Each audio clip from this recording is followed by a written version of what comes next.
Combien sommes-nous tous les jours à venir nous détendre, ici même, la place de la Loge, à Perpignan, insouciants des faits historiques qui s'y sont déroulés, insouciants ou ignorants parfois.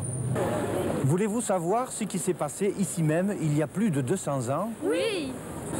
Eh bien voilà, cet épisode se déroule durant la Révolution française.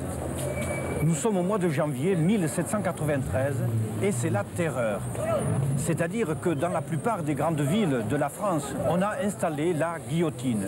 Et la guillotine, à Perpignan, elle se trouve ici même, place de la Loge.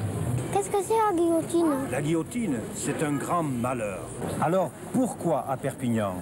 Voilà ce qu'écrivait Fabre, un conventionnel nommé à Perpignan. Ces Catalans du Roussillon sont plus espagnols que français. Mais l'instrument de la mort est prêt en permanence. Tous les jours, nous nous pénétrons de l'idée de faire guillotiner la moitié des suspects et de déporter le reste sur les côtes d'Afrique. Oh, mais c'est effrayant!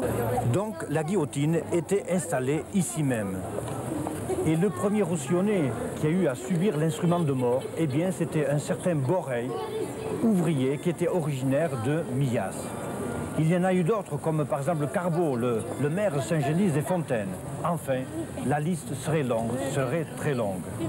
Bien sûr, une partie de la population perpignanaise n'acceptait pas les mises à mort.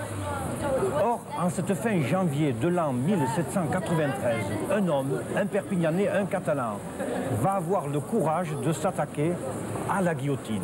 C'était un boulanger, il s'appelait Bonaventure Marsay. Une nuit, en sortant du jeu, Bonaventure Marsay se heurta à la guillotine. Alors, il eut une idée. Il alla à sa boulangerie et ramena sous son manteau 2 fagots de sarment. Il brisa la serrure de la guillotine et posa les 2 fagots sous la guillotine. Puis il y mit le feu. Le lendemain matin, il ne restait plus que des débris et que des cendres. Et alors, imaginez la colère des révolutionnaires. La police rechercha le coupable, mais en vain. Bonaventure Marsay put continuer à faire son pain. Alors, souvenez-vous de ce Catalan téméraire. Du pain.